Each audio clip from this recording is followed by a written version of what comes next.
Welcome to Tamer Bowling Video Ball Reviews. We need your support, so if you like what we do, please support us by joining our Patreon page.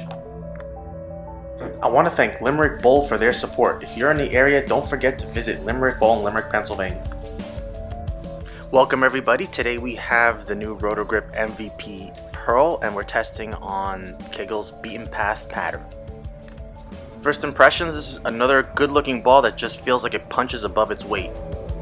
For value, we gave it an A, and it's an HP 2-line ball from Roto Grip that hits the mark. They continue to pack in strong value and good performance.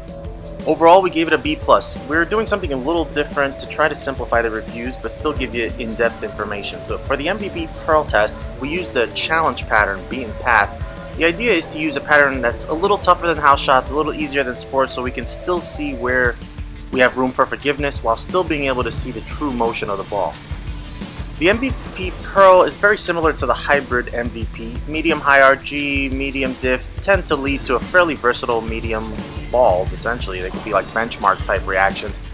And, basically I said this ball has no trouble getting down lane, but definitely has a strong down lane motion. It's not exactly what I would call skid flip, but certainly one that goes in anyone's eyes. Again, I like balls that I can trust will move down lane and then I can adjust to it.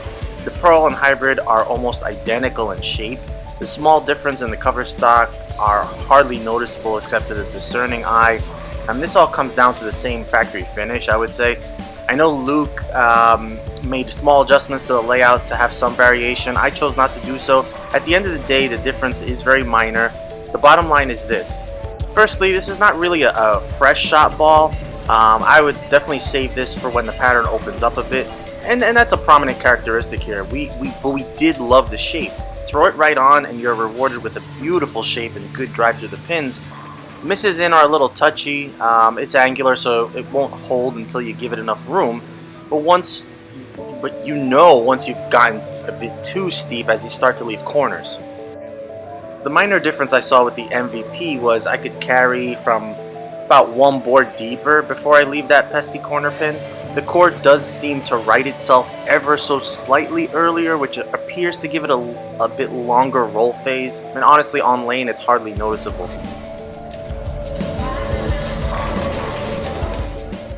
Sean was next. I think you can see the shape is really nice. It doesn't feel like it's super long.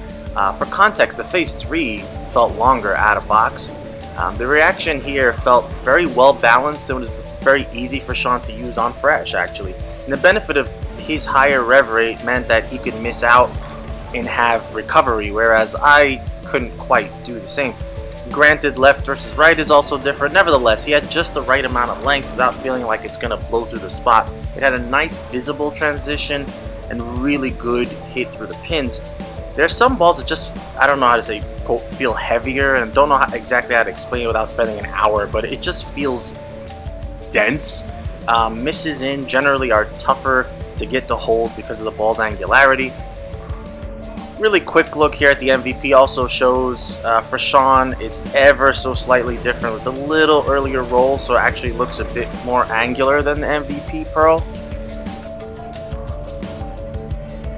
Now Brian is up, and first he really enjoyed the ball reaction.